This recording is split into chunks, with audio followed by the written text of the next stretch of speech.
and today I'll be discussing how to forgive someone and be happy. And why am I making this video? I feel like it's a major issue in our society, with not only within myself, but with people I see, going through relationships, marriages. People stop talking to their family members simply because they don't know how to forgive. And being that I'm a Christian, I feel this is the best way to handle that. And even if you're not a Christian, positivity beats negativity any day. So, with that being said, let's begin. So, first step to forgiving someone, you have to realize that you're not doing it just for them. It's not just benefiting them. In fact, it's benefiting you more. This is why. When you forgive someone, you allow that pressure, that hold to basically get off of you. Because you understand that you're going through something and you're crying at night and you're doing all this stuff, but the person that, who did you wrong is living great. They're not on your conscience. They're not thinking about you. You're making that hold basically control your life. And you don't want nothing to control your life. You want to be in control of your life. So with the first step, creating awareness that it's benefiting you to forgive them would definitely change your look on forgiveness. I feel is the number one thing that people always get mixed up. Like, why should I forgive them? They did me wrong. No, you have to realize it's going to help you in the long run. You can move forward with your life. So step two, not after awareness, I would say praying. Praying, what that does is basically helps ease your pain. Instead of crying, women, we cry.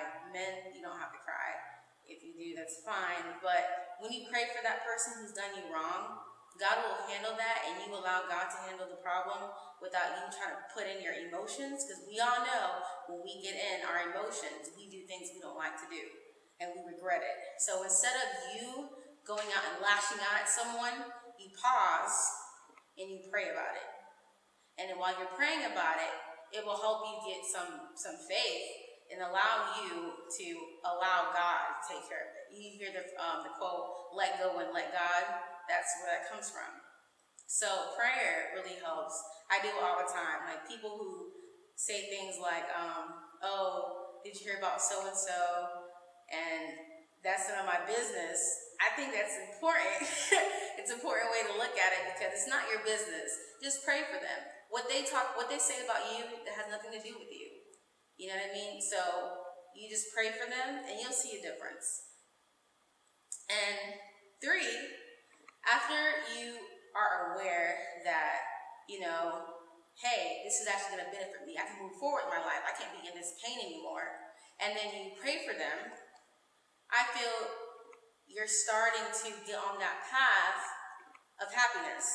So the third step is to act. I would say you act on that. Because if you're praying for someone, you're like, you know what, I let God take care of it. I'm praying for them, they did me wrong, but I forgave them, and I don't have that burden on me. You begin to move forward. You begin to do things to enhance your career, yourself, go ahead and work out. Basically do things for yourself and hang out with your friends.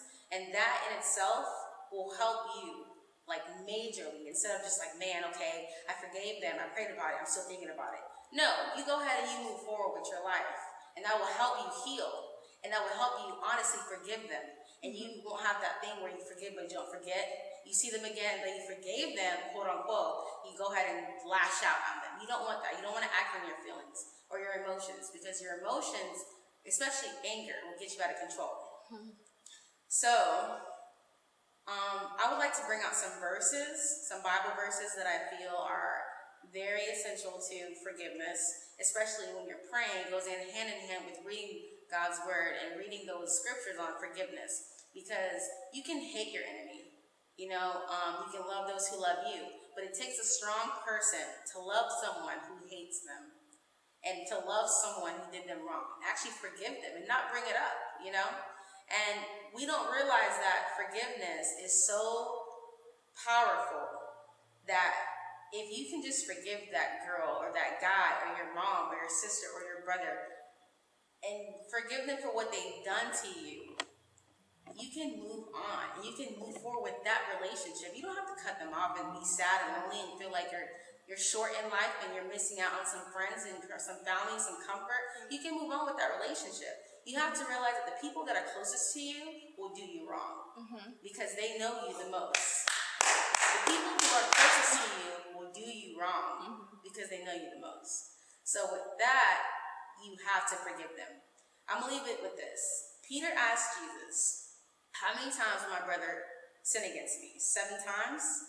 And Jesus said, not 7 times, but I tell you 70 times 7. So you fail people. I fail people. Since you're not perfect, someone else that you see and you put them on a pedestal isn't perfect too. So you got to forgive them. And you got to not just do it for them, but you got to do it for you.